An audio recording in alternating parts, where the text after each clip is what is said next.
like when I moved to England, I kind of felt like I was missing certain things about Barbados. I was missing, you would be walking down the street and somebody would say, good morning and how are you? And that sort of feeling, people seeing you and, realizing like, no matter who you are, no matter where you live, that desire to be seen and acknowledged, I think lives in all of us. And so I came to the conclusion, like it will exist in every culture. And when you go somewhere else, start to look for the signs of those things. So when I moved to the UK, I realized people aren't going to say hi to you or good morning to you, but like somebody would always offer you a cup of tea when you come to the house. And it was almost like this welcoming gesture. And so I started to the feel at rituals. home. The rituals, exactly. So and even it doesn't look like the way you want, like the way you used to, like let someone saying hello down the street, but actually a cup of tea, that's the same, they're saying the same thing. So just that's saying the same thing. So it's like when you go to a different place, look for the rituals that represent what you want to feel.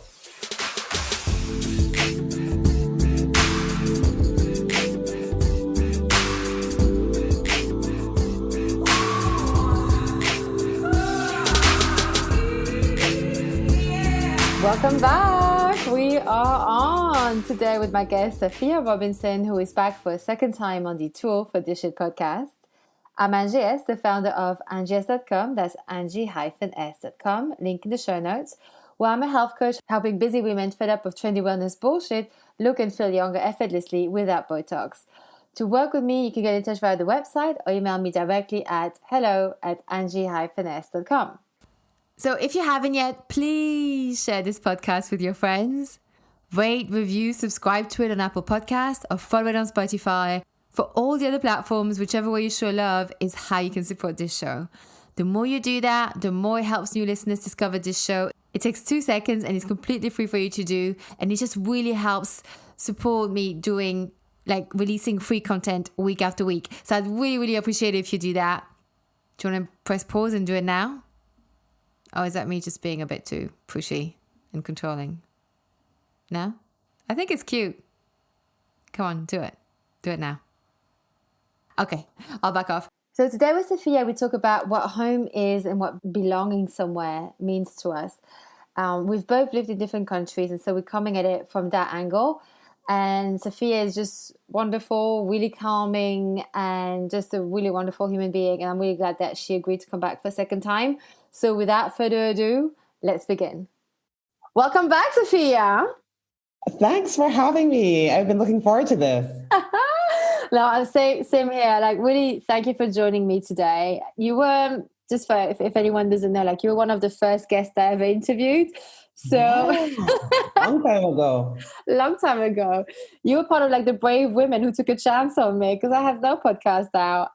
Yeah, you definitely hold like a special place for me. And so I'm glad we've kept in touch. And I wanted to do another episode together on home, what home means in the sense of belonging, because you've also lived in different countries and, so have I. I'm second generation of mixed background. So to me, it's been a lifelong question of where's home and how do I feel to belong somewhere. Definitely. Same here. And it's one of my favorite almost topics to dig into in a way. I think I would have told you probably very early on, like I always thought the first book I wrote would be about home. And then I still haven't written it yet, but I'm working on it. So it's in the making. Your book is in the making. Yeah. So I'm so excited to have this conversation. Yeah. And so I'm just really excited that it's a topic that you've obviously looked into and you're writing a book on it. And so, I can't wait to see where this conversation will take us.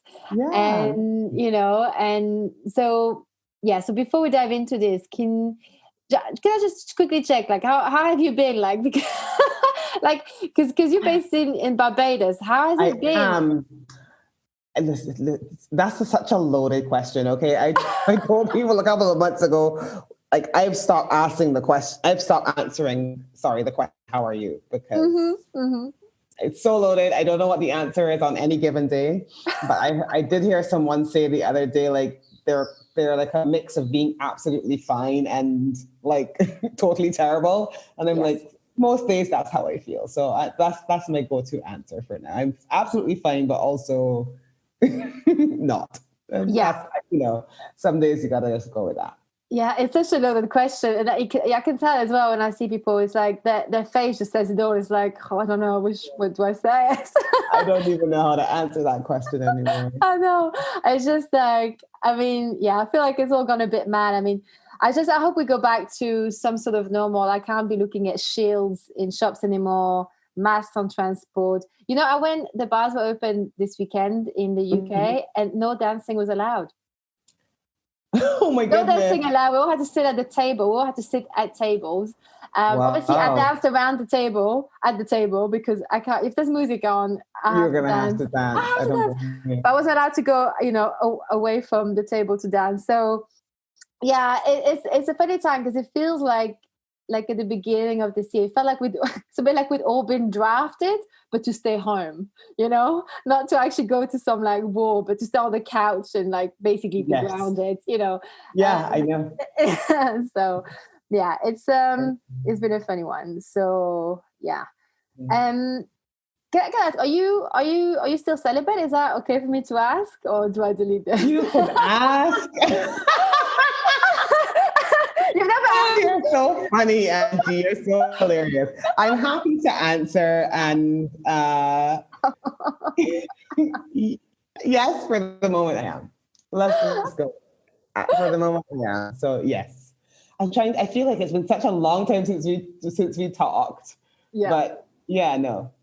So when you say for now, so when you say for now, does that mean that you're sort of like considering a change? Not necessarily. For me, change would have to be brought about by the right person. So I'm not actively out there searching for anybody. And who is? Everybody's locked down at home. So I don't think anybody, I don't know. I would like to think nobody's out there actively searching for ways to break the break the lockdown. But no. Well, that's what online dating is for, isn't it? Just get to meet you. Yeah. So for now, yes. For now, I am still celibate. You just caught me off guard with that question. But that's okay. I am. I was curious because obviously it's been 2020. It's been a year, so I think maybe sometimes for some of us things change. But and I hear what you say. With the right person, because even for someone like me who's not celibate, even with the right person, it's not always easy. We all talk in different ways and communicate differently, and so ask what you want and get what you want. It's not easy. So I still don't know when it comes to relationships, and I'm happy to admit it. Even at my age, I'm still not 100% sure how asking for what you want. I don't know. I kind of sometimes still couples and I'm like, how did that happen? Can you just give me blow by blow? Because I just feel clueless about those things sometimes. But but I feel too. I think it's not easy because it can go from everything's going well and then it can take a turn quite quickly sometimes when when you're getting to know someone, when you're dating. And I date men, and I find that the communication style sometimes is very different for me as a woman to them as a man, and so sometimes it can clash. And if you're a strong personality and both strong personalities, then it can really, if one person is not reasonable, calm, it can really sort of I guess escalate quite easily, and then one very much so. And then I'd be the one leaving and what's it called? Slamming the door and go, I'm done. So I need someone who's very calm. But I part of the reason I asked how long it had been since we spoke, because I wrote a fictional book, but it's on my website and it's called Lessons in Love, because I was like, it's not fair that just because I'm not married or, don't have all this big, long history of relationships, I've learned a lot about love and I wanted to share those lessons. So I wrote this book. And I don't think I think that was since we had our conversation. And so, I had so much fun doing that and kind of just exploring the topic of dating and relationships, especially from the point of view of somebody who doesn't necessarily have a lot of experience there. So it was fun. It's definitely a fine, relationships is the most that fine line of you have to, it's like holding a mirror up at you, and at the same time you need to make sure that you discern between that and then not letting someone, I guess, make you feel like you're always projecting, because obviously there is a fine line between your crap and then what someone else is trying to make it your crap towards you. Exactly. And it's a fine balance, because it's not like people even if that person is not being malicious, it can still happen that to do that. So it's sometimes it's like amazing, and then sometimes it's like you feel like you're like standing on this tight rope and you're like it could make or break anytime. I know exactly what you mean. So we'll see what happens between now and our next conversation, because I'm sure we'll have another one at some point. Yes. And so can you actually I didn't ask you, would you mind introducing yourself, what you do and where you live? Sure. So I am, as Andrew said, my name is Safiya. I'm an author. I'm a blogger. I am a coach. That's something I wasn't doing when we last spoke. I've been just started a little bit, probably this year, running some programs to coach people who want to write, whether it's a blog or a book or whatever. So I've been doing that. And but my main passion is still being an author and a story listener, because I love listening to other people's stories. So that's probably the main titles that I like the most. Yeah, actually, I may have to talk to you about this writing coaching, because I've actually been thinking of turning this into I've been thinking about a book, but I don't know yet. Ooh. It's not ready yet. We'll talk. We'll talk. And so, and you live in Barbados, correct? I certainly do. Yes. And so for the purpose of this, this conversation we're going to have today, because we're going to talk about home and a sense of belonging and living in different countries and what it means. So can you just explain, for you, your journey in terms of where you grew up and where you then went on to live? And Sure. So a lot of people, even people who I've known, most of my life, aren't aware. I wasn't born in Barbados. I was actually born in Curacao, which is a Dutch Caribbean island. So a lot of the islands in the Caribbean would have been colonies at one point of either England or I almost said Dutch, Holland, different countries. And these islands, Aruba, Bonaire, and Curacao, they were Dutch islands. And I was born in Curacao. My mom was actually born in Aruba, so that is the Dutch connection there. And I was born in Curacao, and then I lived in Canada for the first 4 or 5 years of my life. Okay. And then I moved to Barbados. I was here until I was 18 or 19. I then moved to England to study. I worked there for a bit. I spent some time back here in between there. My dad passed away, so I moved back here for a bit just before he passed away, and I was here for a couple of years. Then I moved back to England, and I worked there for several years. I also lived in Tanzania. Oh, wow. And I was working there with a charity. Yes. And then back to England, and then I moved back to Barbados. So all over the place. Okay. Wow. Yeah, because I knew you'd moved around, but I didn't realize it was that much. Yeah. Yeah, I didn't realize that. Okay, so you totally get how basically the feeling, that sense of home. So you grew up in one place. I don't know, when you grew up in Barbados, obviously you moved there when you were 5 or 6. But so when you were in Barbados, when you were there growing up, did you feel at home there when you were growing up there? Yeah, I did actually. I've always felt to me, Barbados has always felt like home, even from when I was growing up. And I don't know if that's because obviously my dad, even though when we moved to Canada, he was working in Canada, he is from Barbados. He grew up here. Yeah. So, when we moved here, my grandmother was here, my cousins, my sisters were born here. So it always felt like a home. It always felt like a home base or a home place for sure. And, you know, you and I were talking before we hit record, but like in the Caribbean, there's a very strong precedence for people moving out, moving to England, moving to America, moving to Canada. So you know, all of my friends have a family member, an aunt or an uncle or even a parent who would have been moving out at one point, whether it's US or Canada or England. And that's normal. So it isn't, I don't think it affects you feeling like this is your home when that is a part of the experience.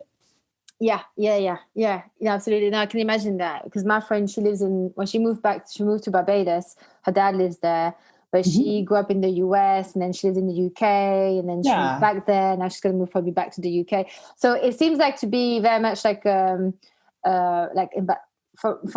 what you just said. I thought maybe it was just mainly her, but from what you just said, it sounds like it's pretty like the norm, that it's okay to you just go somewhere and then you come back. And so people are kind of used to that international feel a little bit. Mm-hmm. Yeah. And there was a lot of migration in, like I said, in like the 60s, 70s, that sort of my parents' generation. There was a lot of migration then to different places. So, you know, it's like, even growing up, I just assumed that I would live somewhere else at some point. So when you said there was a lot of migration, you mean like that people in Barbados migrated to like other places? Yeah, to the US or to England or to Canada. That's, you know, when my dad went, he was in Canada. I had an uncle in Canada, got aunts in America, had an aunt in England. Like that was just... That sounds exactly like my friend. She has family all over. I'm like, that is so handy. She actually goes and stays with them. Yeah, she's like, it's quite okay.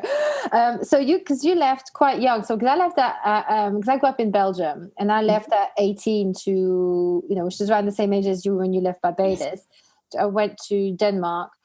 And so I wondered, like, I guess, you know, from the experience you have, I'd be quite interested in hearing, you know, if it's similar or different, because how you felt when you then, you know, moved around and lived in different places, how you felt like your sense of home. Because I'll just explain, I guess, like the reason why I'm asking this question. So to me, so far, because I grew up, so I was born and bred in Belgium, and I guess like mentality was, it's probably more Belgian than anything else. But my mom is from Denmark, my dad is from Algeria, and so I guess like I always felt, I didn't feel, but it was kind of always brought to my attention that, you know, I guess that, you know, oh yeah, she's a Danish one, or she's, you know, like it was always like. So, you know, it was always there was always some sort of emphasis on it, not much, nothing that, you know, but I never really knew, like, I guess where it would, I didn't really think about it that much until I left. And I went to Denmark, and I went to a city where I had no family and no friends. I made that decision consciously. I thought, I'll stop. I'm a strong girl. I can. Sounds like another conversation. Yeah, and that was like, and that definitely was a big slap in the face. Like I learned a lot about myself, and then I guess from there on, moving around, living in different countries, this whole question about the sense of home and not knowing where I belonged, because after leaving Belgium, like what you and I were talking about before we hit record, was that I don't feel like I could really move back, because the mentality, even though Belgium is, you know, it's not, I mean, it's a small country, I guess, but I feel like when I go back, I feel like a tourist, actually. But even in the earlier years, because I then experienced a different culture, you know, I could see, I guess, almost like the bits of the culture I grew up in, maybe the bits that were maybe a little bit closed-minded. They're not closed-minded, but like, you know, how I felt, because I've experienced other things, and all of a sudden I realized I had to watch out a little bit what I said and how I acted, because they were not used to this new way that I'd got accustomed to. And so I think it's like, so before we go into like a bit deeper into it, like, you know, how did you have a sense of like questioning for you, like, what is home? Where do you belong? Well, I did, but I think there's so many things that made that question complicated for me. not just moving to England when I was 18, but like, I think I started to ask that question even when I was growing up, because of my mom passed away when I was about 9. So we grew up with my dad. And so for me, it was even, I guess I even had questions around like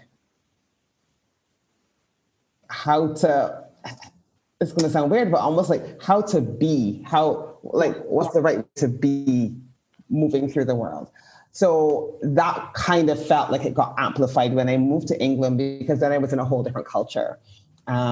And already feeling a bit like, I'm not really sure how I'm supposed to act, or I'm not really sure how I'm supposed to behave, because for me, this was more a question, I guess, as an adult now, I understand it was more a question of thinking about being a woman. Like, you don't have that female role model, you don't have that mother. So I already had questions like, am I behaving right? Am I doing this right? Am I living, like all those questions were already going through my mind. So to add that into moving to another country was, it almost just amplified that feeling of just kind of sitting back and observing people so that I could get some cues as to how to be in this new place. And I think I eventually started to feel at home in the relationships that I made, in the friendships that I had, in the people that I met when I was at university. Mm-hmm. Because the weird thing about being a student is that everybody has that feeling, right? Most people have moved away from home for the first time, even if they're in the same country. Yes. Right? All of us have moved away from home, away from your parents, away from your routine, away from that comfortable, who you're dealing with. You're now living in this artificial environment, which is a big building full of strangers. Being a student, I think, has that effect on you anyway. And so the good thing about being to England and as a student is that everybody felt that way. Everybody was trying to figure their way out. And so you didn't feel totally like, you could ask a stupid question and not have people be like, how could you ask that? Because everybody had questions, if that makes sense. Oh, yeah. I think a lot of more of us have that feeling of, I guess, like you said, like, you don't have to have crossed an ocean or the pond to feel new somewhere, to feel like you're not at home anymore, because you may be in the same country, theoretically, but each place, each town, each city has its own thing, its own quirk, and you will stand out, if you're not from there, because everyone knows who's there and who's not, and that's how it is. So, to some extent, for sure, I think more people would have felt that.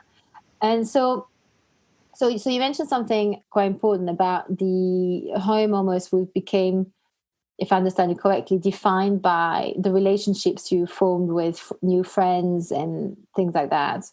Yeah, because to me, when I think of home, and we didn't really define it to begin with, but when I started kind of searching and, kind of looking more into the aspect of home, one of the biggest things that I was looking for was a definition. How do people define home?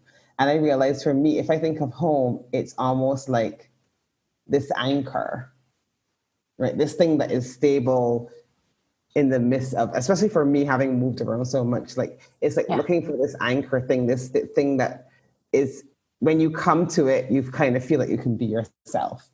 And I found that eventually in the friends that I made, right? So I felt like when I was around them, I could be myself. So then it didn't matter where we were, because as students, and I don't know what other people's experience was as a student, but as a student, I was moving every single year.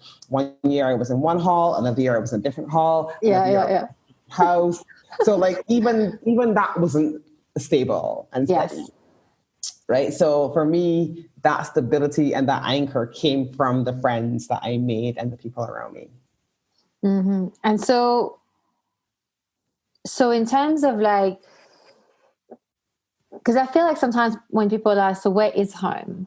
I feel like that question is almost also asking me, where do I see myself? I guess settling and dying. Die. And I find that, I think it's interesting because I find that home for me is almost, I feel like it ought to be one place.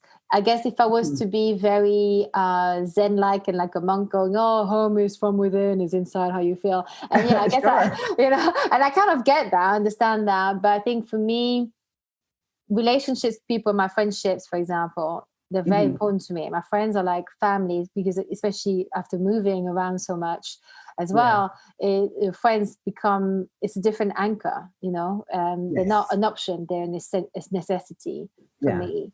And so, and at the same time, I feel like home is slightly fragmented, the feeling of home, because it's part of me. A lot of my memories, those emotional anchors, if I listen to a song, a French song or a Danish song, they will make me feel, it'll take me back. Nostalgic. They'll take me back and go, oh yeah, that's that feeling of when I was growing up.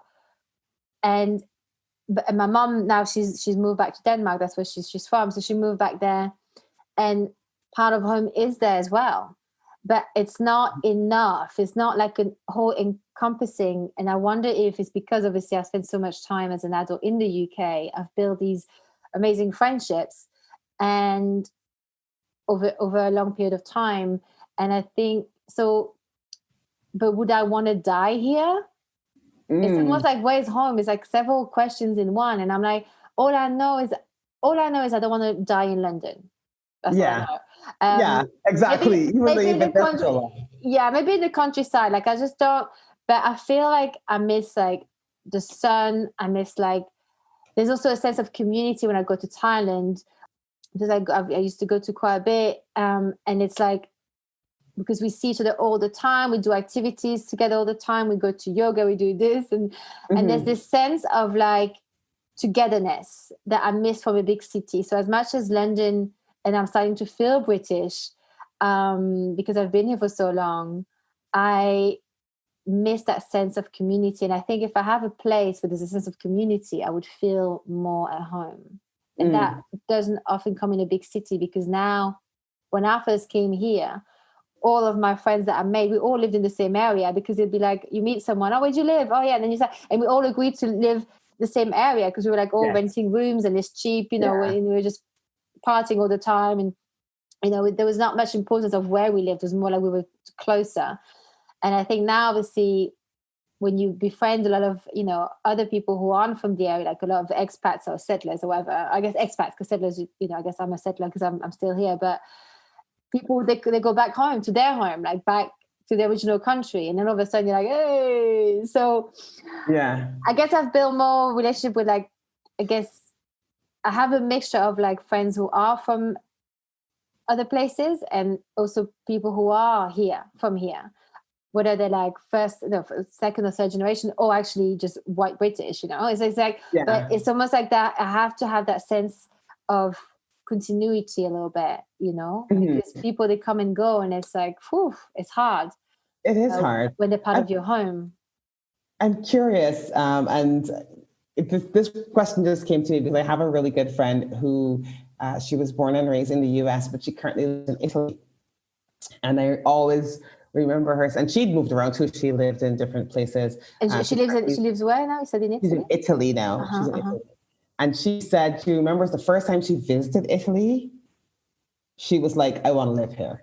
I don't know if you've ever gone anywhere and had that experience, because we talked about Thailand. So it made me wonder, like, it just, when she said it, it got me thinking, like, I've heard some people say that they've left the place that they grew up and they went to a completely new place, and they instantly felt like, oh, this is my place. Yeah. And I don't know if you even believe in that, if you've ever experienced that. I'm just curious about that. Do you know what? For a long time I was like, oh, I want to live in Thailand. But then again, it was because of that community. But again, I don't know, would I? But the one thing that keeps me from living that far away is because, my mom is in Europe, and I don't want to be that far if something happens, so I think, I felt that sense of peace out there that sense of community. But whether it is real is another thing, right? Because it's very easy to have, because it is a holiday feel, right? It's like when you have like a holiday romance. So how would it feel? Are people as real as you think they are when you know them for longer than a month or a couple of weeks or whatnot, right? So there is also, but I just love, I guess, I really just like the simple lifestyle, and the community I was part of, we actually get to know the local people, the Thai people and stuff like that. It's we're not on the resorts and stuff. Like we live like, it's really fun. It's really great and it's really interesting. But I don't think it probably wouldn't. Will it be home without those people I met there? No, it wouldn't be. So I don't know. I love this. I know what drove me to it was the sense of community. I felt like I belonged. I felt like I was part of something. And that is something that's very dear to me. Yeah. I felt like, yeah. That does make sense. Yeah. Okay. Yeah. So, so I definitely built that sense of community through the friendships that I had. And I still have a lot of those friends today. Like the friends that I made when I was at university, they're still some of my good friends today, even though, I'm here and there's one in London and there's one in Australia and there's, there one in Warwick, they're all over.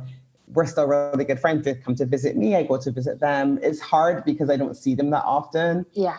But I definitely feel like they're a part of what makes me feel safe. And I think that's a big part of feeling at home somewhere, is feeling safe to be yourself, safe to be able to be yourself and not worry about having to put on behavior.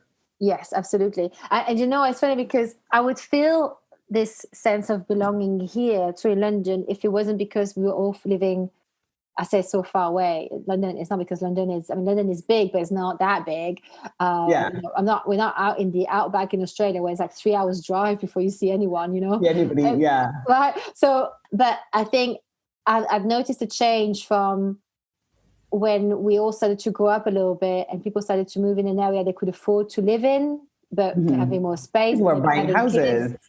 Yeah, people, and it's like, so all of a sudden there's this space, and I think that's the bit I'm not comfortable with. It's like that I struggle with, because I am very good at spending time. I'm a bit of a lone wolf, but I need to be part of a community. Like, it's such a luxury. This is what I've realized when living in youth hostels and just doing different things like that, I find it is such a luxury to be able to say, oh, for goodness sake, I need some alone time now, just leave me alone. Even when I felt that way, I felt really lucky to be able to have that sentence in my head. To be able to be annoyed at seeing people too much is such a nice thing. And that's what I miss sometimes here. And then, and weirdly enough, with the lockdown, the whole thing, I don't know how things are opening up now, I actually felt less lonely. It's so funny. And that brings a whole nother element to it, because I think this year of all years to be thinking about home when a lot of us have been sitting and staring at our four walls for so long, like, it just brings a whole new dimension to that conversation. It does.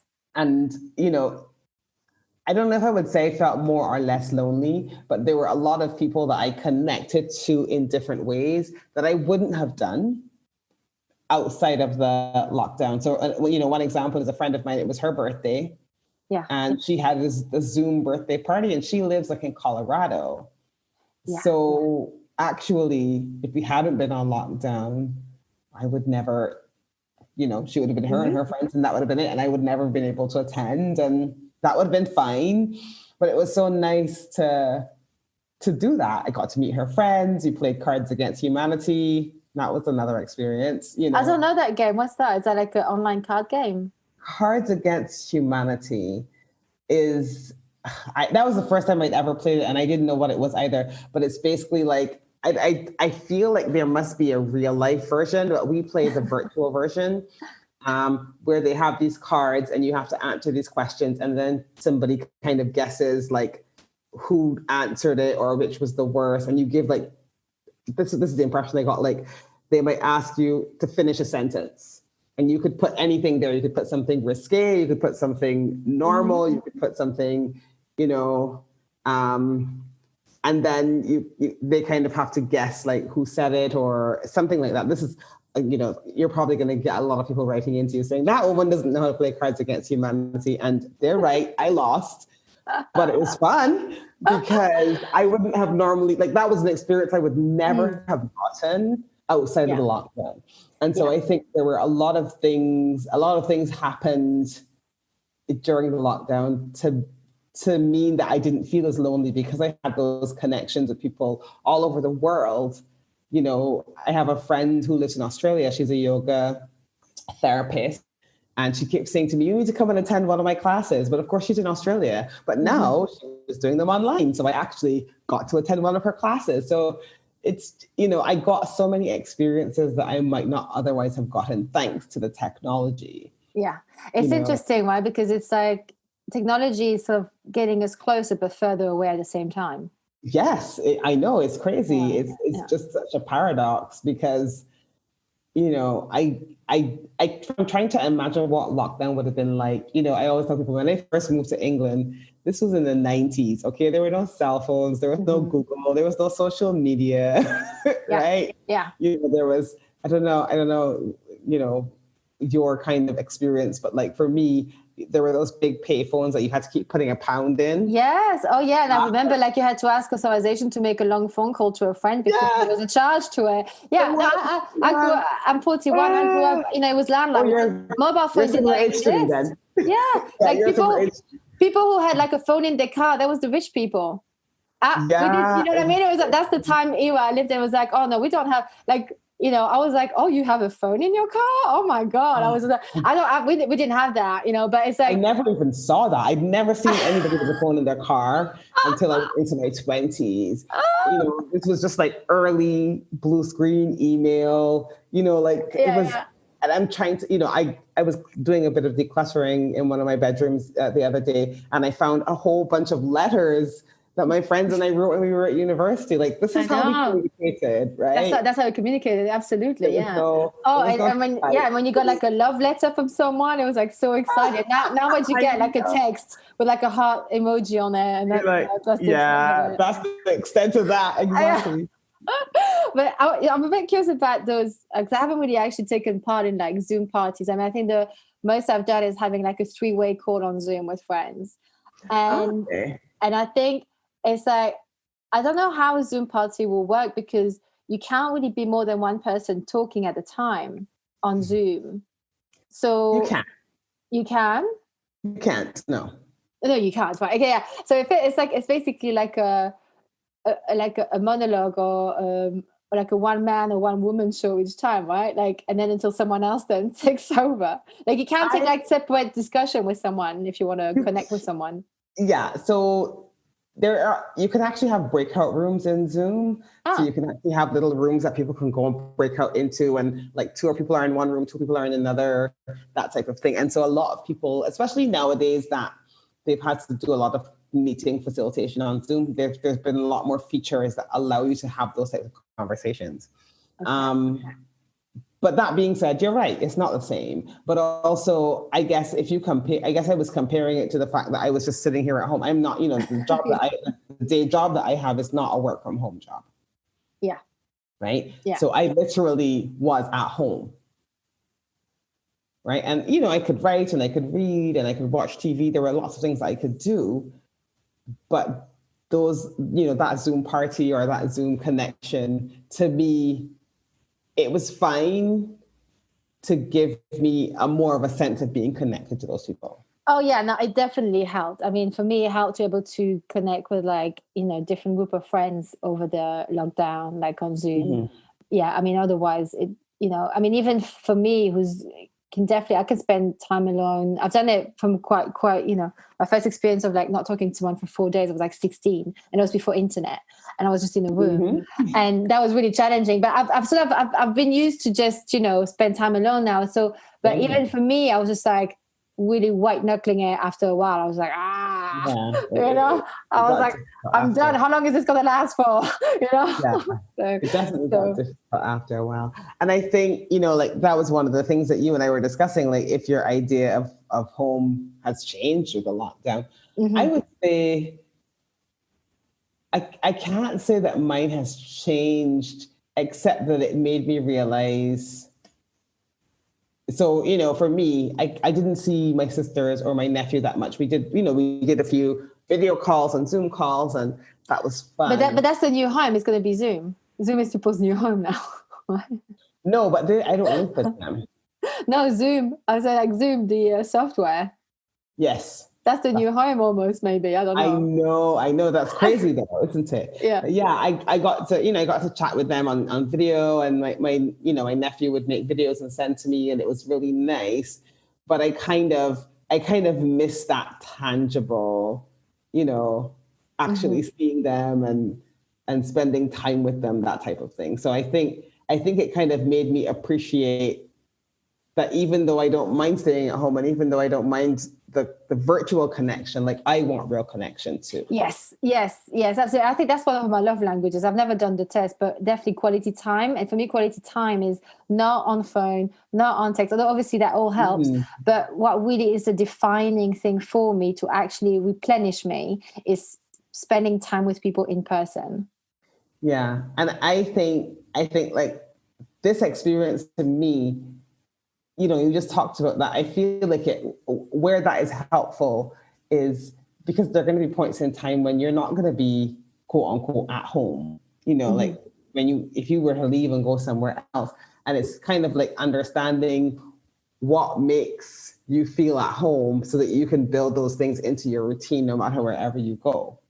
Yeah. Right. So if I want to spend quality time with people, like going forward, I know that I must build that into my routine. I don't want to take it for granted as soon as everything opens back up. Like, I'll see people when I see them, but I actually want to be intentional about having that time with people. Yes. Yeah, absolutely. Yeah. I think, I mean, do you think that because I'm wondering, because you say, about the lockdown, if it changed anything about what home is. And I wonder if maybe some people, for them, they realize that, because I guess at one point we all had that window of, do we fly quote unquote home, like where family is, or do we stay in the place we've moved to?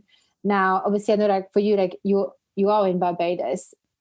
Yeah, I'm already here. So you already are there. So, but I wonder if, because I feel like for me, it has kind of almost solidified a little bit, maybe how I feel about where I am. So I used to resist a little bit, I guess being here. I've been here for 20 years, so it sounds weird, but I always had this attachment of, well, I am European, I grew up in Europe, and that's just how I feel. I've always been in a very international environment.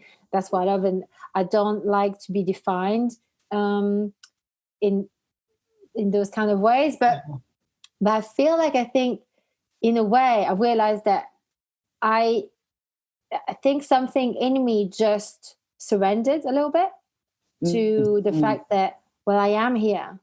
I've clearly been here for a very long time. And you have to almost, I feel like maybe like I just had to like just grow up and own it and be like, well, you are here. What are you going to do about it now? Own up to it. Because this place has been actually very, very good to me. And it was actually the place that, this place and New York were the only two places, and obviously apart from Thailand, it's a different type of place to be in. But in terms of like, London was the first place that I ever felt like it was completely acceptable for me to be who I was, completely. That's important. And that's important, yeah. I felt really accepted and taken in. I didn't feel like I had to earn. I mean, it comes with time. You obviously, you earn the people's respect or the rights to be somewhere. But I felt like no one ever, if I ever had any comments about not being from here, it would usually, I mean, I've had them, but it's more, I feel like there was a lot more,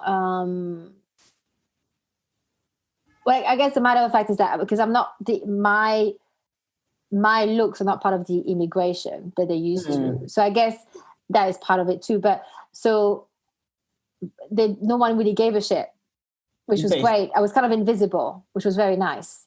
It was like, it didn't really, so I have that association a bit with here, was like,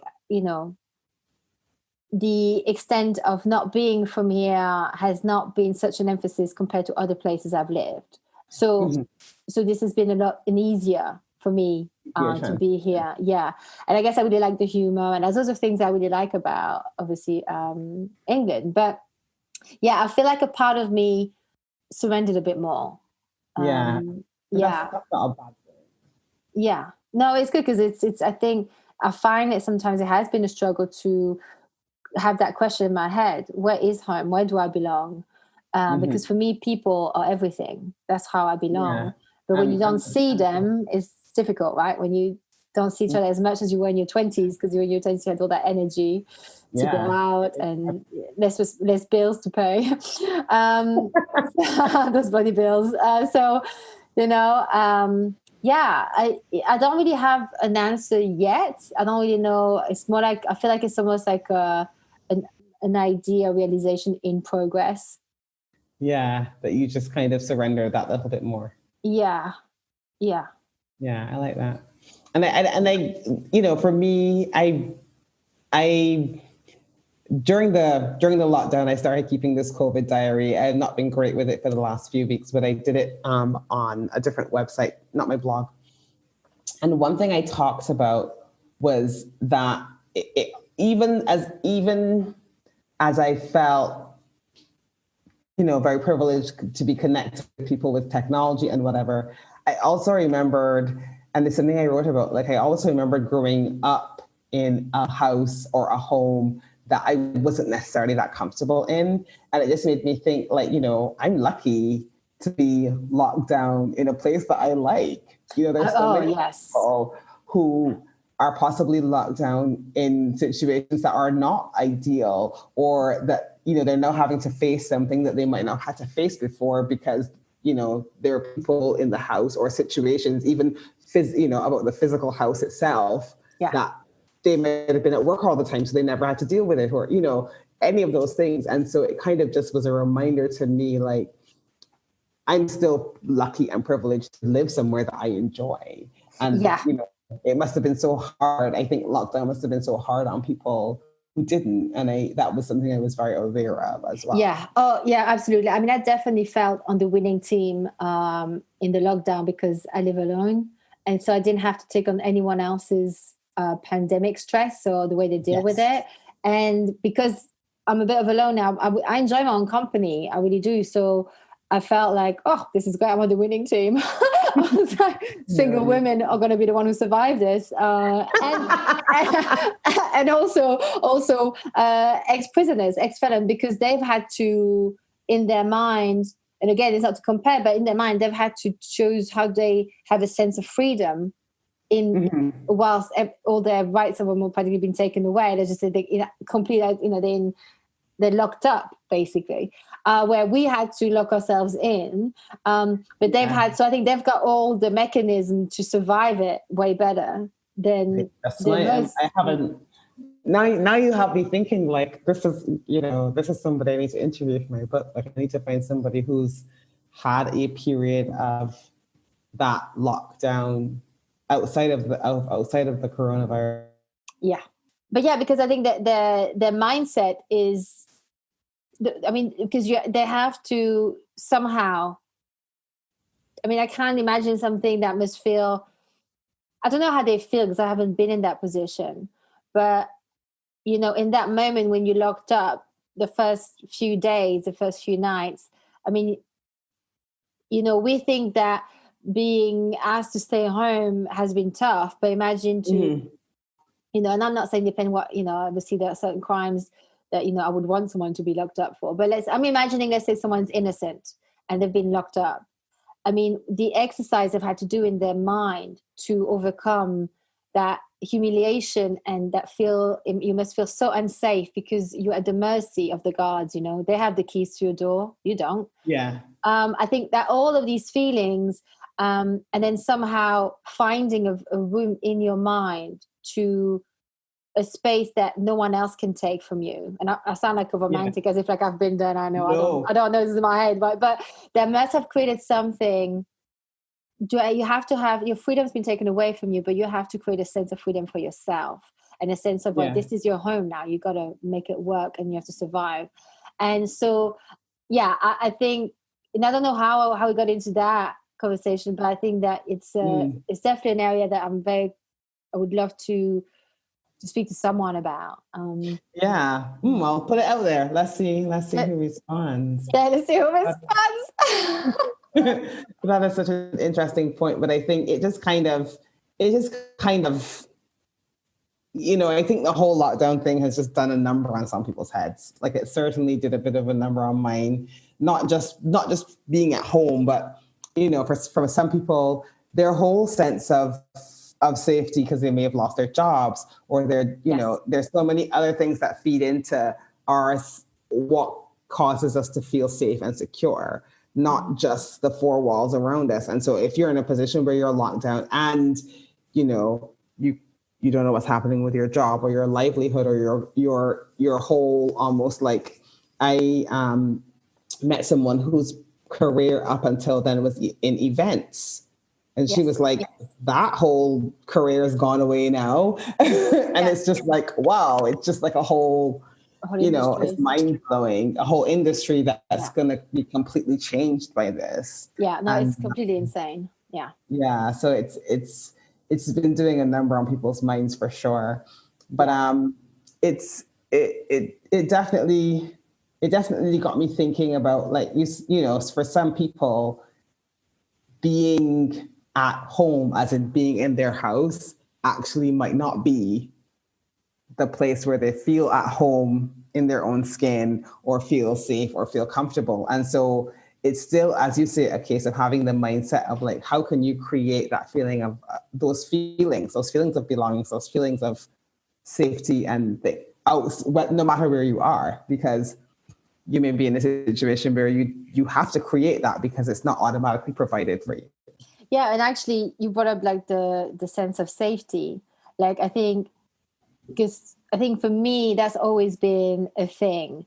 Even when I was in the house show, I didn't always feel safe in the house show. So safety for me has always been a thing. But I think, so in this where I am now, it took me a while to be able to fall asleep not feeling scared, you know, because I'm on the ground floor, you know, like, you know, you're always worried about the intruder. And I think it came back again during the lockdown when I was worried about people's behavior. I was more worried about people than I was of the virus. I don't really care about the virus. That is such an interesting point. Yeah, compared to the people. You're more worried about people than you are about the virus. Yeah, I was worried that people were gonna, because I was like, okay, what if because at some point it was really unsure how long it was going to last for. I mean, we thought it was going to be 2 weeks, and then 12 weeks later we're still in this.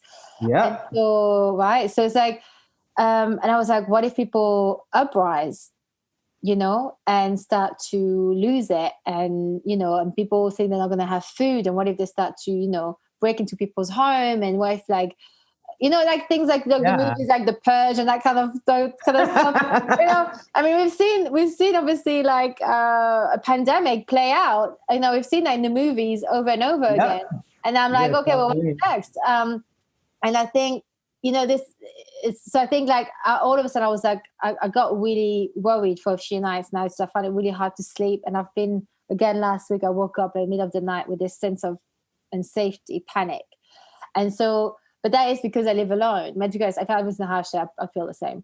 But I think it's like, so that sense of safety, it's interesting you mentioned that with home. Because I mean, I feel my flat is in my little cocoon, but I feel exposed being a woman living alone. And my neighbor's son, I don't like how there's a vibe about him. I don't know. There's things like that. It's just, you know, it's just that. And I think it's part of, I think many women feel that way. I don't know how men feel. Men also, they can feel unsafe because they're usually the ones getting hit on, you know, they'll get into fights and stuff and getting mugged a lot more than women, I think. But so I don't know how it is for a man. But yeah, as a woman, I think many women have, well, I think, unless I'm just a crazy one, I think I feel this. No, you're not. You're definitely Yeah. Mm. And so I think definitely this whole pandemic thing is like lockdown and everything else that's happening in 2020 is definitely making us rethink a few things. Definitely is. Like I wondered, like, because obviously you write about this and research about this in a much more constructive way than I do. I just sort of feel and think. I don't really have a structure. So I was wondering, like, are there, like, what other sort of, would you have, like, if I could call them tips, I don't know, like 3 tips that you'd give someone to help them feel at home? What would you advise? So tips, I don't know if I would call them tips. I will say I think I started to realize it when I lived in England, and then I realized it again when I went to other places, just not just as a tourist, but even going to live when I lived in Tanzania. It started to make me think about people and how almost all of us have very similar needs, right? Mm-hmm. And it's our culture and it's where we live and how we do life that causes us to express it differently. So there's a post that I wrote ages ago, and it was called A Cup of Tea. And it's about, like, when I moved to England, I kind of felt like I was missing certain things about Barbados. I was missing, you would be walking down the street and somebody would say, good morning, and how are you? And that sort of feeling, people seeing you. And, realizing, like, no matter who you are, no matter where you live, that desire to be seen and acknowledged, I think, lives in all of us. And so I came to the conclusion, like, it will exist in every culture. Mm-hmm. And when you go somewhere else, start to look for the signs of those things. So when I moved to the UK, I realized people aren't going to say hi to you or good morning to you, but, like, somebody would always offer you a cup of tea when you come to the house. And it was almost like this welcoming gesture. And so I started to the rituals. Feel at home. The rituals, exactly. So and even it doesn't look like the way you want, like the way you used to, like, let someone saying hello down the street, but actually a cup of tea, that's the same. They're saying the same thing. So just that's saying the same thing. So it's like when you go to a different place, look for the rituals that represent what you want to feel. Right? When I went to Tanzania, they have a lot of greetings. So when you come to somebody's house, it's like they have these things they say, which is basically like, you're welcome here, welcome to you, welcome to our house, welcome to our family, all these different almost like greetings that they have. There are other places you might go where you might have to take off your shoes, and it's almost like, this is a sacred space. And so you're looking for the rituals that are built into each culture that represent the thing that you want, which is to be seen, to be acknowledged, to be welcome. Those things will exist everywhere, and you have to find how it looks, because it may not look how you expect it to look. Do you know what? This makes so much sense, and I can't believe I never even thought about this. Yeah. So to me, that's the biggest thing to think about if you go somewhere new. Like, remember that people are people. Everywhere you go, people are people. They all have their cultures and their customs, and it may not look how yours look, but it is there. And if you know what you're looking for, and then again, you will find it, and you'll be able to find some connection to people through their rituals, maybe not through your own ritual. Mm-hmm. Yeah. So that's one thing I would say for sure. And the other thing I would say is to think about what anchors you, right? So for you said it might be like an in-person connection. For somebody else, it might be, it might even be a particular bit of music. Like, you could have a little playlist that you have, you could have an actual thing, a teddy bear or whatever, like a picture. There's something that you might actually be able to carry with you that can anchor you in a place where you feel. But doesn't that make you feel nostalgic more than actually at home in your new place? It can make you feel nostalgic, or it can be, it can give you clues to what makes you feel comfortable and what makes you relax. Because the thing is, when you first move to somewhere, you might find that you get a little bit stressed out. And so having that thing may just be able to calm you down. You may not need it after a while, but having that thing initially may just be something that makes you feel, okay, I can calm down, I can relax, I can, if you moved into a shared house and you had a room, right? That room is your space. So you could decorate it in a way that just makes you feel like when I come into this room and I close this door, this is my place, this is my sanctuary. You find a way to create that if you're in a place that might not be the place that you're in. Yeah, it's almost like putting like a flavor on your flavor onto something. Like sometimes it could even just be like this rug or this like blanket that is like, it means something to you. And it's like, okay, well, now this is home. I've started to do that because when I go away, I've gone on holidays by myself a lot. And when I go on holidays, I usually go by myself. I sound like I'm such a sad loner over here. But anyway, so, but I always bring something to almost like, I didn't used to do this before, but I don't know why I picked this up. So I think someone told me about this, but I will bring something of mine. Like I have like a couple of sarongs that I really like. They're really bright colors. Yes. And I will put that on the bed or on the chair. And then I'll put I have very simple jewelry. Like it's all like done with wood or, nothing is like gold or anything like that. It's just really, really cheap stuff. But I like them, and I'll put them out almost like a little display on the table because it brings out my femininity. So it represents my femininity. So to not forget to just be more feminine. And then I have my sarongs at home, and and I used to actually bring around like a little teddy bear I had like from like childhood. But so I see what you mean. It's like you have to put in your own stamp on it a little bit. Yeah, you have to kind of bring your own flavor to it. And the last thing I would say is to think about, going back to the very first thing I said, is like, I believe that we can connect with all people, no matter, maybe they may look different to you, sound different to you, they may even be speaking a different language.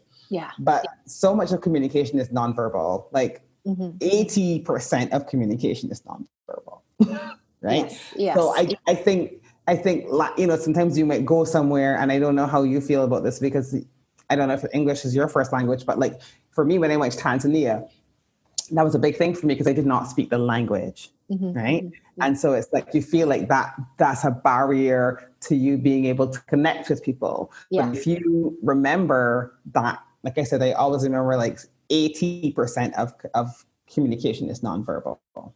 I think actually often like problems can be arises with words that happen, and sometimes that's how you also resolve things. But no, English is not my first language, actually my fourth, but like now it's sort of it's kind of become my first now because I've been here for so long, right? I'm always talking English. So but when I first came, even little things like I just didn't get it, that sometimes I didn't understand that I was being rude to people. Yes. I really did not know. I thought, well, I was just being myself, and I didn't. And also at times I thought that people were more my friends than they really are. So for example, I remember I had a Welsh boyfriend, and I remember we went to Wales and visited his parents, and his mom kept saying, "Oh, my love, darling," I can't remember what the word she said. It was like, I was not accustomed to this. So like, she'll say darling, sweetheart, it's a very, they were Welsh, but it's a very English language thing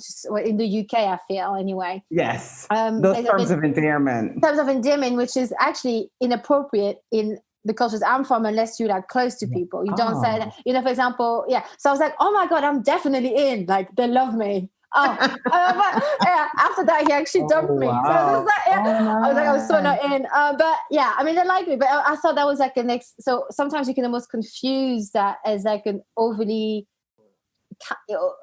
an affection that's not there. So now I've sort of obviously I understand this now, and it kind of makes I giggle inside when.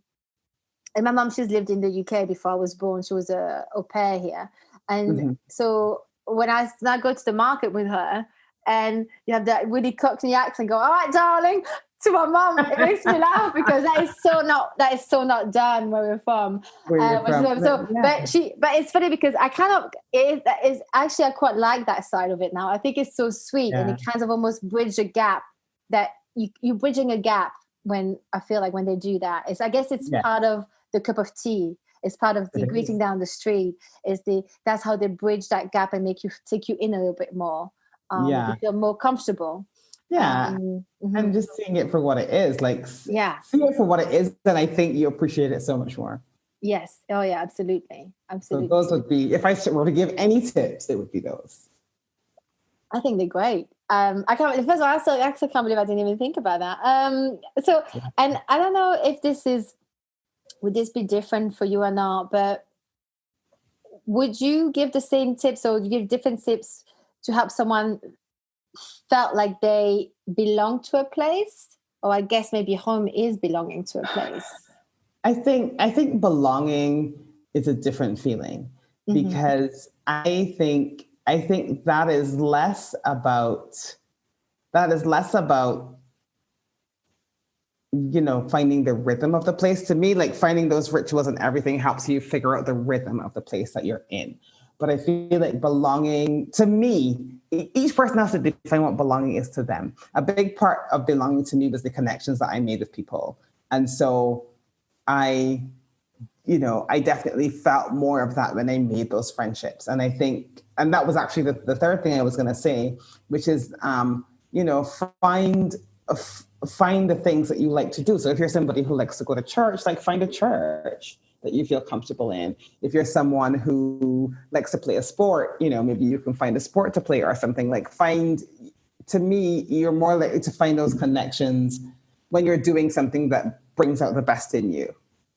Right? Yeah. So if you know that, going to the gym or going for a run makes you feel really good and it brings out the best side of you, find somewhere to do that. And you'll find those connections there. And I think that will definitely increase your sense of belonging. If you feel like you are being accepted by people. And, like I said to you, I think even before we hit record earlier, for me, that biggest friendship group, the best connections and the best relationships I made were with other people who had also lived in other places. So even though they, quite a few of them actually were and are British, they had grown up outside of the UK because maybe their parents were missionaries, or maybe their parents were working overseas, or whatever, they've grown up in other places, or they've lived in other places. And I found so much connection with people because we almost all had a similar experiences of having lived and having moved around and having to find our feet. And we just found that we had so much in common, even though we were so different. Even though, some people, they were in Malaysia, or they were in India, or they were in Australia, or they were in Cyprus. We had a lot in common. But I think the bit that we have in common, like when we are with people who also lived elsewhere, because we've learned how to start from scratch. Yes. So even if someone did it with their parents growing up, so I did it by myself, but growing up, I stayed in the same place.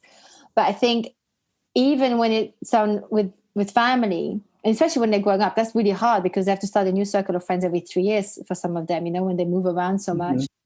But I think, so they've had to start from scratch, not with like getting a job, pay their bills, but like school, they knew at school all the time and create new friendships. And they learn that things do not last forever, so it does a lot, I think, to a child growing up. I mean, it gives them it builds their character in many ways.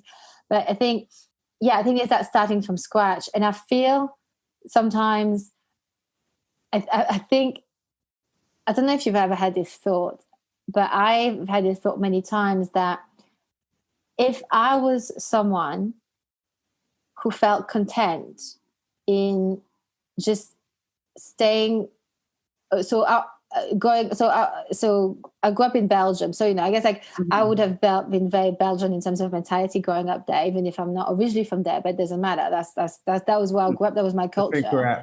Yeah. But had I been content to just stay there and live there, it would have made things so much simpler.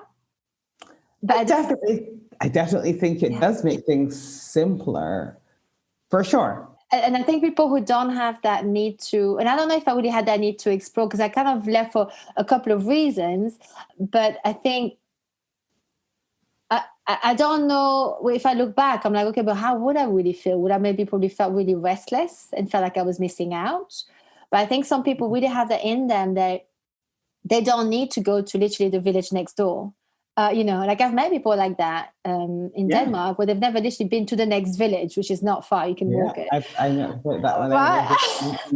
In England, actually, I know people who hadn't been to London, so it's... So exactly. So but I think it makes it simpler. And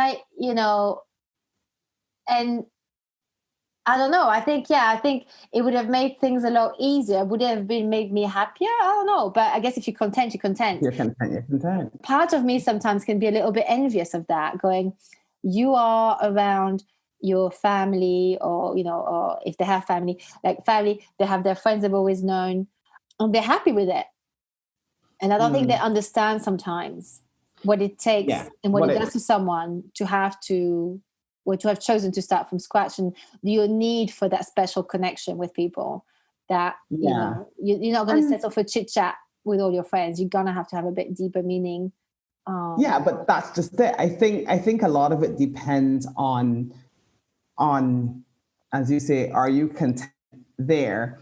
Two things I will to that. One is that I have found, this is just my experience, and it's not a negative, people who have never gone anywhere, but a lot of the people who I've met who have had to start over for whatever reason, I find they have so much empathy.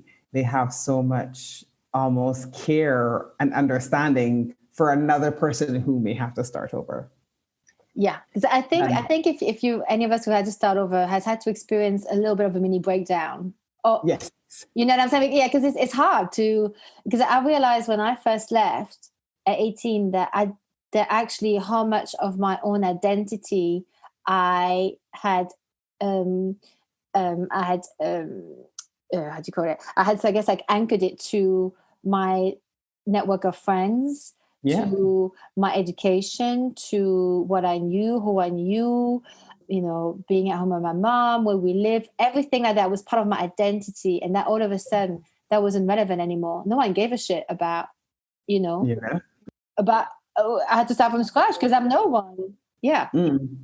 Yeah. So I would definitely say that. But I also think that,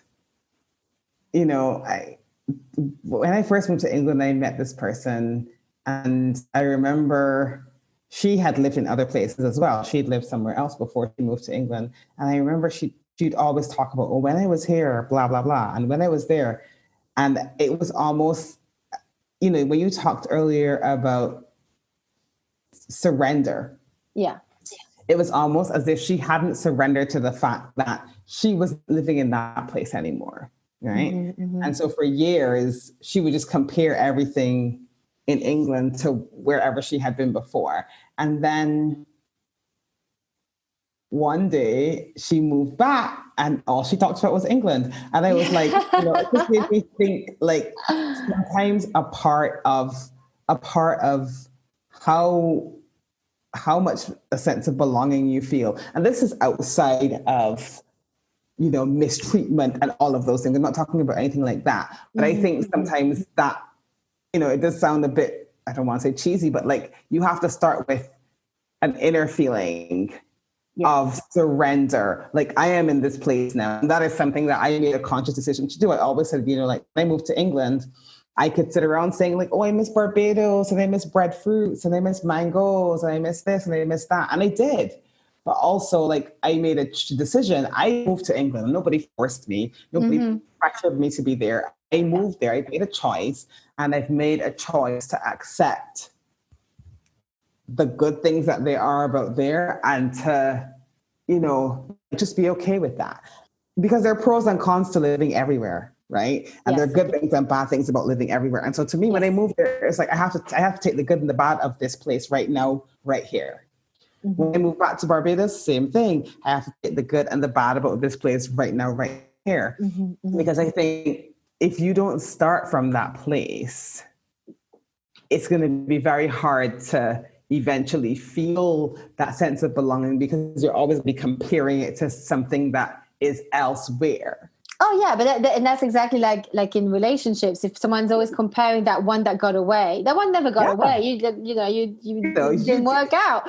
But you cannot always girls compare. And I think, like you said, I think it sounds like obviously it's not easy to own up to our decision and responsibility. And I think for me, it took me a while. Like I had a bit of difficulty of having to face what like it's happened in the last few years where I realized actually everything where I am, my life, how it's panned out is because of all the decisions I made.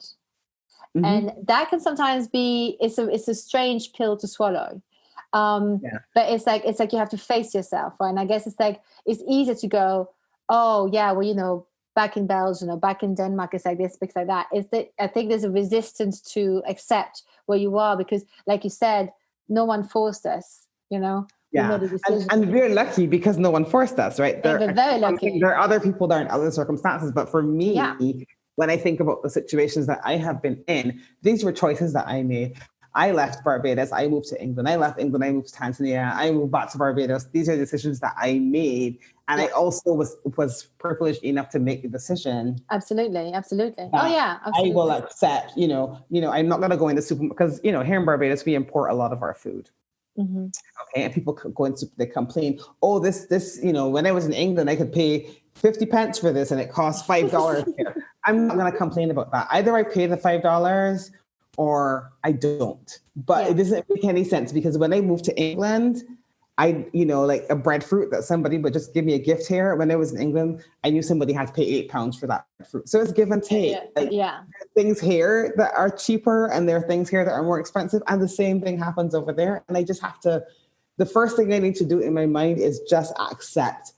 These are the choices that I made. This is where I am right now. There are good things and bad things about being in this place. I have to celebrate the good things and make the most of it and just try to get on with the not so good things because no place is perfect. Yeah, there is exactly. No perfect place. Yeah. And I think also, it goes both ways. It's like, I don't know if you've noticed that, but like in every country that I've been to, they all think they're the best country in the world. I mean, they all do. I'm like, there's a good match, but no country is like, everyone, I think, I find like a lot of places people are so extremely patriotic for things they've never achieved or done, but they're so proud, and it's great. But it's like I feel sometimes like I think that there has to be a bit of I think it's good to feel that you live in the best country in the world, but I think you have to have a bit of a reality check. Like not everyone is here because it's like that's the only viable option. Exactly. But like you said, like we are living, it's a luxury to be able to pick up and go, and having that freedom of movement. And I don't take it for granted, and I try to make the most of how I feel about it, as opposed to being annoyed with everything. Yeah, absolutely. I think it's definitely. I mean, I wouldn't change it for the world. I think what would probably change my attitude towards certain things, about my choice. And I think that's something that I guess we all live and learn.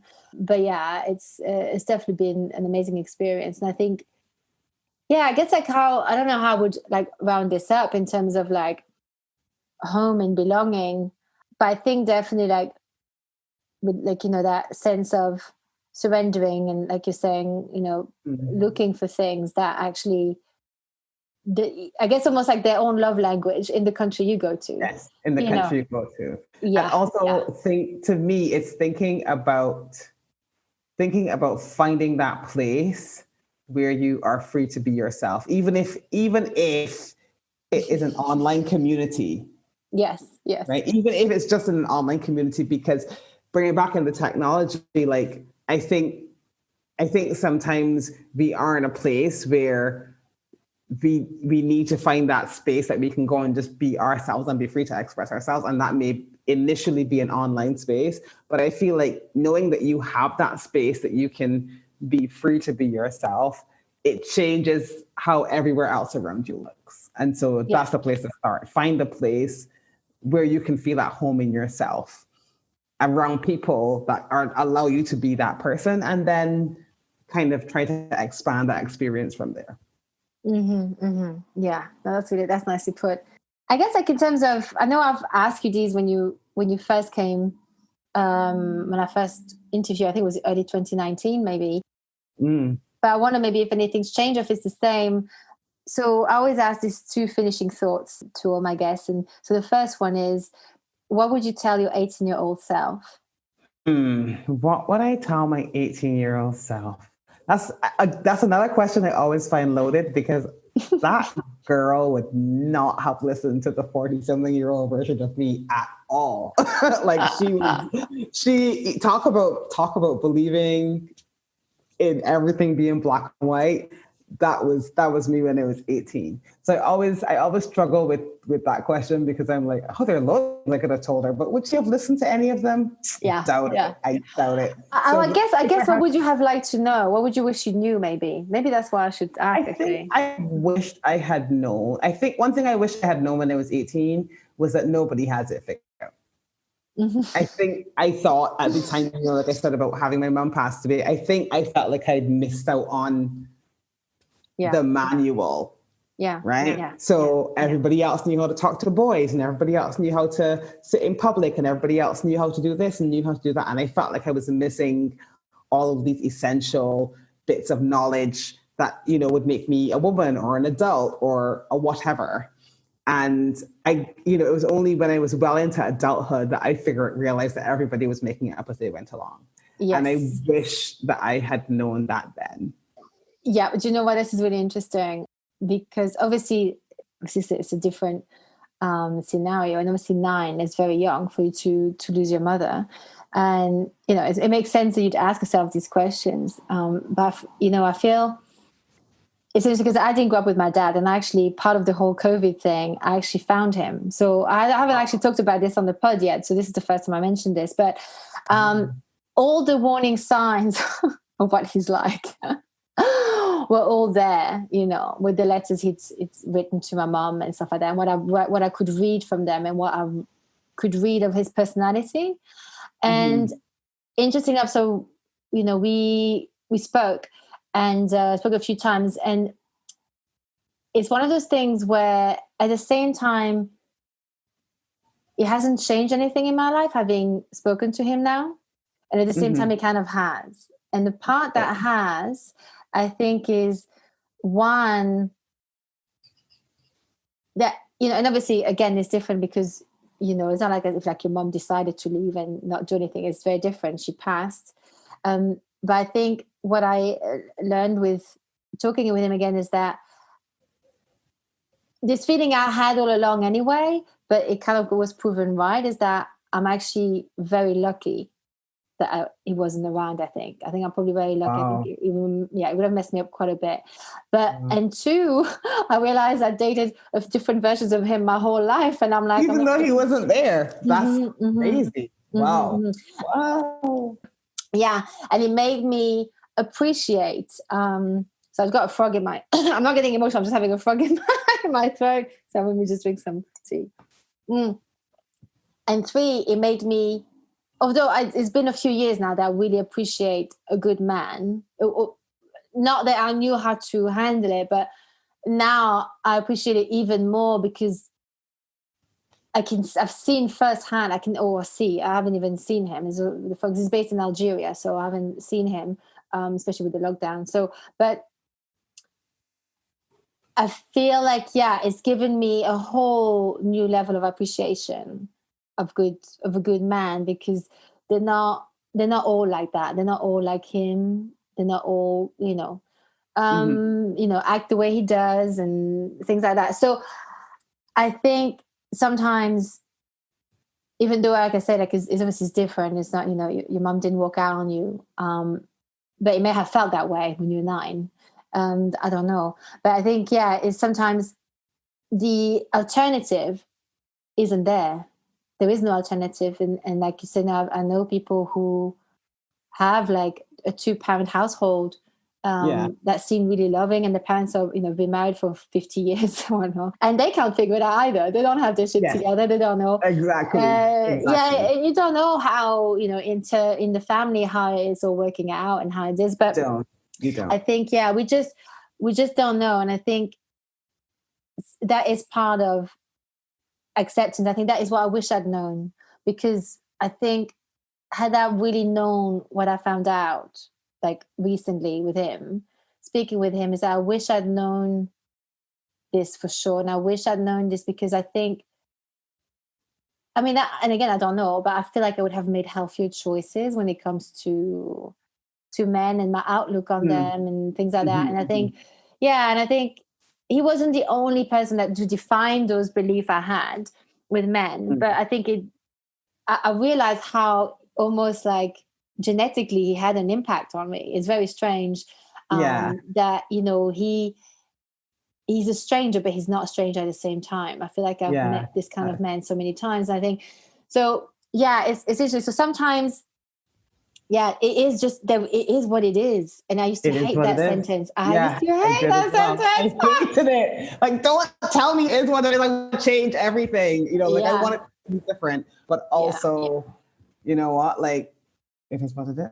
And, you know, it still could not to say it still could have been worse, but like, I guess, like I said, I just wish I had known that there was nothing wrong with me. Yes. For not knowing how to navigate those situations, or for not feeling like I knew how to be a proper person or a proper adult or a proper woman. Like there was nothing wrong with me. Nobody knows. There's no definition. Nobody knows. Everybody's making it up as they go along. And you just have to just keep going on and make the choices that you know best at the time. Yeah, and if everybody knew, if we, you know, if you were the only one feeling this way, there wouldn't be all these like online programs and courses about, you know, female, like, you know, reignite your femininity, how to be in a relationship. Well, you say this is a huge industry because so many are having these questions, you know. Of course, but of course, when I was 18, there was none of that. You know, there was no online anything, and I wasn't somebody who'd ever grown up with, you know, self-help books or any of those things. To me, I felt like people just knew things. Yeah, I think people don't realize how, like, especially the younger generation, how the internet has changed so much. Because for us growing up, we had to do the embarrassing and go to the library and like pretend to like renting 4 books, and then the 5th one was the one you really wanted, or just read it in the library if you don't want to have your name to it. You know? I know. So, you know, now it's like a Google search away, you know, which is both good and bad at the same time. But it's so true. And so the second finishing thought is, what stuff do you not put up with anymore? I have to say, I don't put up with trying to be anybody else. Right? And so this is for me, like, I'm going to be me. Right? And if you want me to be somebody else, then you need to, you know, that doesn't work for me anymore. I used to, you know, I'll listen to people's suggestions and recommendations or whatever, but like, I am just who I am now. And I don't know how you felt when you turned 40, but I feel like as I got closer to 40, I got less tolerant of people trying to make me into something that I wasn't. Yeah. Well, that's why I find day jobs so hard. I mean, I'm not in a day job at the moment anymore, but because you have to, I feel like in a day job, I have to adapt myself so much and cut out so many of my edges to, you know, and I find that really hard because it makes you feel a bit muzzled or like someone has a strap jacket around you, and it's really uncomfortable because life is so short, and you know, there's no, and what you said, just being yourself, it's like the simplest, truest thing I find, you know, to do, but it's also the hardest thing as well. Yeah, absolutely. And I think it's maybe accepting that, well, sometimes being me, maybe I don't always know what me is. Sometimes I may surprise myself or disappoint myself, but I guess it's that too, right? Yeah, we can all surprise ourselves, but also I reserve the right to make that decision. True. Yeah. No, absolutely. I think, it's just so important to just be yourselves. Well, Safiya, like, this has been again, like an immense pleasure. You've got a very calming effect on me, which is great. I'm glad. So could you tell us like where people can find you? How can people work with you with the coaching? Give us all the stuff. Completely. So you can find me. So my website is www.39andcounting.com, and that's the digits 39 and counting.com.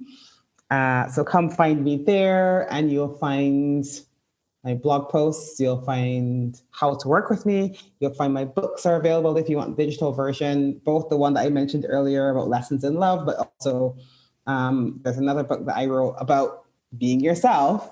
That is on there as well.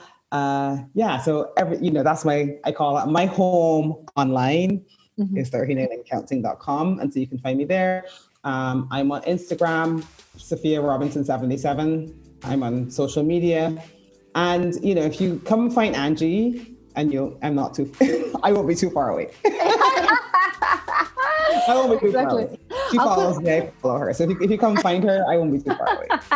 I was going to say, I'll put all the links in the show notes as well, so people can click on it or copy and paste depending on which platform you listen from.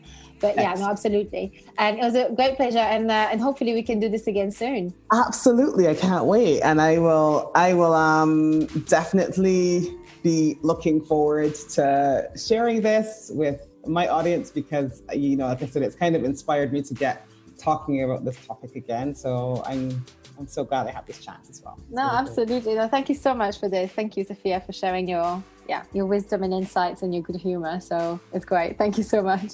Thanks for having me. And that's our episode. I hope you enjoyed it. Please don't forget to rate, review, share it, subscribe it on iTunes, follow it on Spotify or whichever platform you listen from. However you show love is how you can support this show. Drop me your questions or suggestions for future episodes via the website at angie-ness.com or come and find me on Instagram. I have 2 accounts. One is at Tool for This Shit Podcast and at Health Expert Angie. Link in the show notes. See you next week, and until then, using health inappropriately.